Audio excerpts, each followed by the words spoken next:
But if he makes this one here, should be a good feeling among the Panthers faithful, and the Gateway people are going to say, we got a little more work to do here tonight.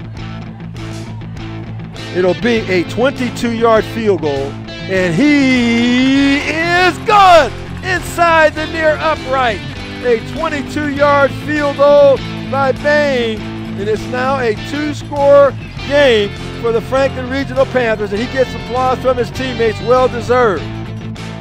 And welcome back to Westmoreland on the Gridiron here on the Westmoreland Sports Network. Dan Flickinger back with you, and it is time to talk with our Week 3 Westmoreland Sports Network Player of the Week, or maybe we should say Kicker of the Week. It's not always where we have a field goal kicker joining us as Player of the Week, but man, he was so instrumental in the Panthers' victory against the Gateway Gators. He is sophomore Joey Bayne, 3 field goals plus an extra point. Joey, thanks a lot for taking some time out of your very busy schedule and joining us here tonight. Thank you. Joey, I'm going to get into a few things here, but I want to ask you first. We talked to your coach on the show tonight. From a player's perspective, what was the excitement level like knocking off a team that's one of the best in the WPAL and Gateway and a team you hadn't beaten for a while? What was the excitement level like after the game? I would say we were really, obviously really excited. The team was, I think we surprised a lot of people. We always knew we could win the game from the start. We knew they probably were going to think we were the underdogs of that game. We came into as the underdogs, and just getting the upset victory and just the feelings you have after contributing to a win where you do a lot of work, and just the feeling with your teammates and just the joy on everyone's face, especially for Logan. After he got hurt, I think everything we did just went was for him in that game. Yeah, I want to ask you about Logan in a little bit, but your team doesn't win if you don't knock through those 3 field goals. So what was it like personally for you to know how much you contributed to an epic win like that? Yeah, I mean, my team really puts me in the position to do those things, and I would say, I just do my job in those situations. It feels good, when you make the field goals. But, my team does most of the work, and I just, have to do, what I do. The field goals weren't, obviously really, really far. I was 22, 27, 34. Mm-hmm. So, but getting points and really contributing to the win, just, I don't always do that. That's probably my first time where I made, I think, 3 field goals in a game. So especially against a good team, just makes it even better. Now, when you hit your first one, again, I know that, it wasn't super long, but when you hit your first one, did you feel pretty confident after that first make that hey, I got something going tonight? That one felt good? Yeah. I usually, once I kick for the first time on the field, I kind of get that adrenaline pumping and that sense of confidence. And, I hit the field goal. We were, score. We were keeping the game tight. You could tell from when we drove down the field that drive, we, obviously were doing work on them, and, I make that field goal. I have that confidence, and then, go kick a touchback right after that, just keep the momentum going, and just feels good. Now you mentioned earlier about Logan Donnelly, serious injury during the game. What was the feeling like in the locker room at halftime? Because I feel like it could have went one of 2 ways, and I know how obviously it did go. You guys rallied around it, but sometimes that can also push a team the other way where maybe they come out in the second half and don't play as well. So what was kind of the feeling at halftime? What was said maybe by the coaches and the players to really rally around Logan and kind of win it for him? Yeah, we came in the locker room a little bit down, even though we were winning, I would say. And, a lot of people were really upset.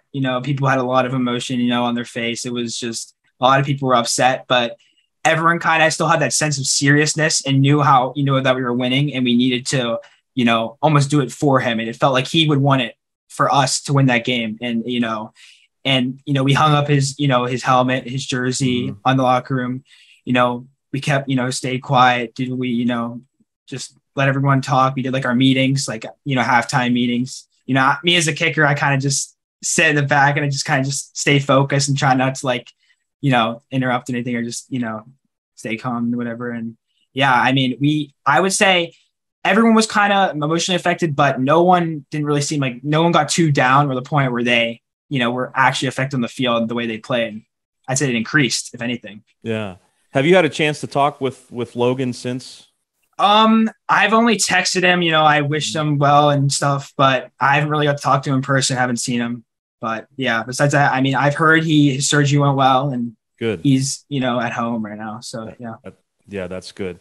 Now, I have to ask you the mindset of a kicker here. Now, the team is driving down the field and you know that, hey, they could call upon you at any moment. So what are some of the things you're doing on the sideline to get yourself prepared? Yeah, so depending on which way we're driving, I'll always turn my kicking net, whatever direction we're driving so I can see the field.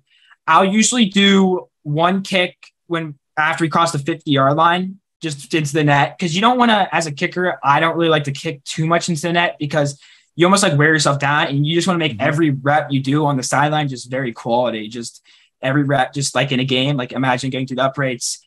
I sometimes get teammates to hold the ball for me, just to imagine, they snap it and they bring it down. So I can just imagine being in the game.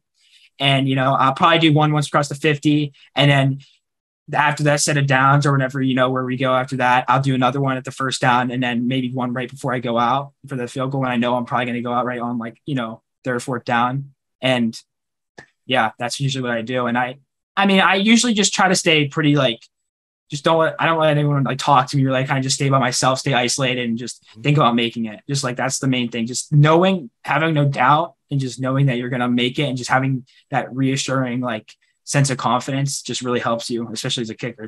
It's mentally for me way more challenging than, physically doing this, just kicking it through the uprights. It's just all in my head really. Well, it's really interesting too, because this is your second year of playing football. And I can imagine your first year as a kicker, were you going out with some butterflies? I mean, has that gone away now in your second year? Yeah, because in the first year, obviously you're a freshman, you come in, you never really kicked before. I mean, I didn't have as much pressure as I do this year to do well, because you've had time to practice, had time to get better.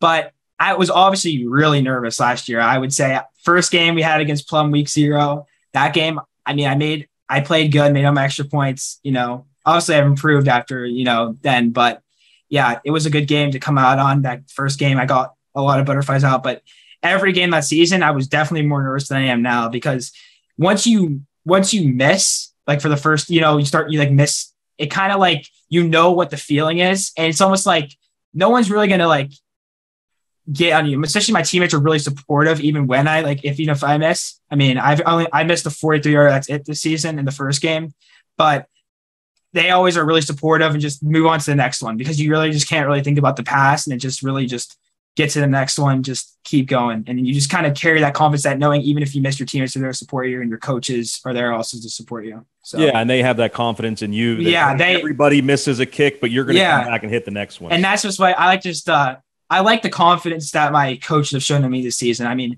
I have 6 field goals in 3 games, and that just means a lot from, the coaches giving me the opportunity to do that and be put in that position because a lot of kickers, some of their coaches don't trust them and don't, would rather go for it on 4th down than let their kicker kick it. And I would say just having that advantage, just me being able to kick it through consistently makes it a whole lot easier to win games. So for those that don't know, Joey also plays soccer. So I got to ask you, man, what your schedule is like day to day in terms of juggling practices and games. What's it like? It's pretty busy. It's pretty busy, especially with school. I usually come home after school because I walk to school and walk home. So it's a lot of walking back and, from the school. And I usually come home, then I'll go to football at 3. And then we have practice usually 3:30, sometimes changes depending on the day. And then I'll go from full practice from 3:30 to 4:30, 5-ish, come back home, eat. And soccer's usually at 6. Then I got to go soccer practice 6 to 8. Then I get back home 8:30. Then I, do whatever homework I have, get ready for bed, usually try to go to bed before 11. That's usually how it goes. Wow. And this is something, but you enjoy it though, right?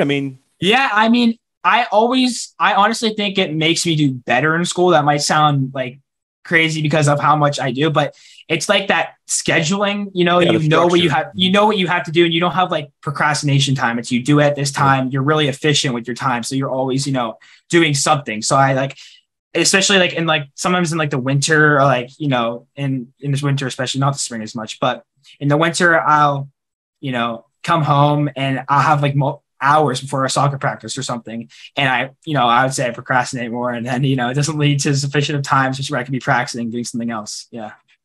So what made you decide to give football a try last year? What went into that?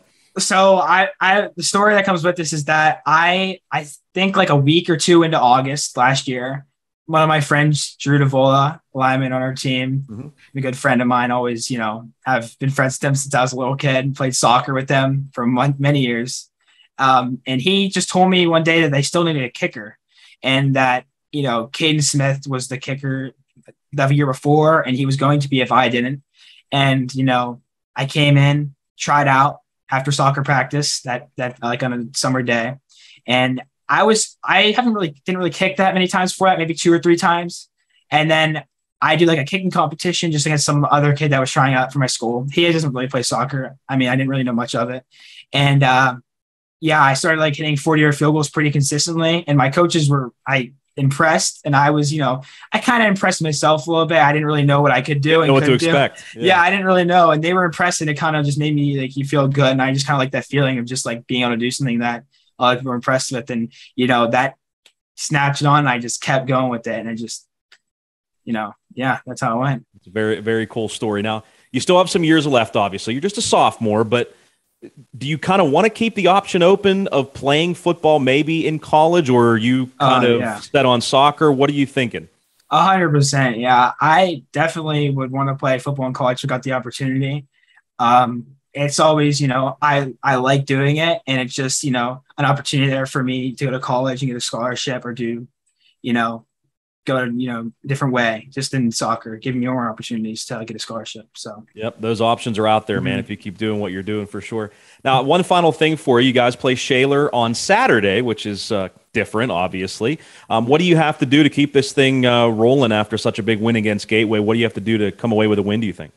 I think we just really need to not get too high like on the win, and just, don't underestimate the teams we play against from now on, and just keep it rolling, honestly, because we know after beating Gateway that we can do these things, win these games. It's just, I think it's all up to us in the way we just, practice, come up mentally prepared, just thinking, like having that confidence, not being, too down on ourselves for the game, like not having that sense of confidence and always thinking we're going to win, just preparing, really. I mean, as a kicker, you don't really experience as much as other players do, but I would know from what they, do, and they prepare a lot, and these games are always tough. They're always, each game means a lot, and you just got to win. You got to win.